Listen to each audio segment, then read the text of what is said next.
Hi everyone, இன்றைக்கி டே 10க்கான golden study plan பார்க்கலாம். 11th ஸ்டாண்டர்டுக்கு இது வந்து நாளைக்கு வெனஸ்டே என்ன படிக்கணும் அப்படின்றதுக்கான சிலபஸ். வெனஸ்டே வந்து பாட்னி டே. இந்த என்ன படிக்கணுன்றதுக்கு போகிறதுக்கு முன்னாடி ஒரு சின்ன விஷயம் சொல்லிடுறேன். எல்லோரும் வந்து கொஷின்ஸ் போடுங்க, டாபிக்ஸ் போடாமல் கொஷின்ஸ் போடுங்க அப்படின்னு சொல்கிறாங்க. ஆக்சுவலாக 10th தான் வந்துட்டு கொஷின் பேஸ் படிக்கணும். 11th 12th எல்லாமே புக் ஃபுல்லாக தான் படிக்கணும். ஏன்னா உங்களுக்கு அடுத்து காம்படிட்டிவ் எக்ஸாம்ஸ்க்கு அதான் யூஸ்ஃபுல்லாக இருக்கும். பட் நான் ஒரு விஷயம் பண்ணுறேன். இப்போ ஒரு 3 பேஜ் 4 பேஜ் கொடுக்குறேன்னா அதுலேருந்து என்னென்ன கொஷின்ஸ் எல்லாம் இருக்குது, பாசிபிள் கொஷின்ஸ் அப்படின்றத நான் கண்டிப்பாக ட்ரை பண்ணுறேன். ஓகேவா? இப்போ நம்ம என்ன படிக்கலான்றதுக்கு போகலாம். ஆல்ரெடி கம்ப்ளீட்டட் போர்ஷன் பார்த்தீங்கன்னா பாட்னியில் ஃபஸ்ட் லெசன் நம்ம முடிச்சிட்டோம். இப்போ நம்ம திருப்பி பாட்னி அதே ஃபஸ்ட் லெசனை ரிவிஷன் பண்ண போகிறோம். படித்ததோடு விட்டுட்டோம் அப்படின்னா அது வேஸ்ட்டு. நம்ம என்ன பண்ண போகிறோம், திருப்பி ரிவிஷன் கொடுக்க போகிறோம்.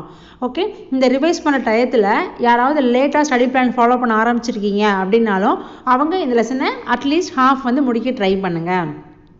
பியூர் சயின்ஸுக்கும் அதே தான். பாட்னி ஃபஸ்ட் லெசன் ஏற்கனவே முடிச்சிட்டிங்க, இப்போ அதை ரிவிஷன் கொடுக்க போகிறீங்க. ஓகேவா?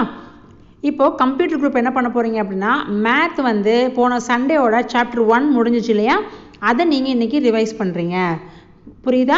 உங்களுக்கானது வந்துட்டு மேத்தில் சாப்டர் 1 வந்து என்ன பண்ணுறீங்க, ரிவிஷன் கொடுக்குறீங்க. ஓகேவா? ஸோ பாட்னியில் first lesson revision, computer group வந்து மேத்தில் ஃபர்ஸ்ட் சாப்டர் ரிவிஷன். ஓகேவா?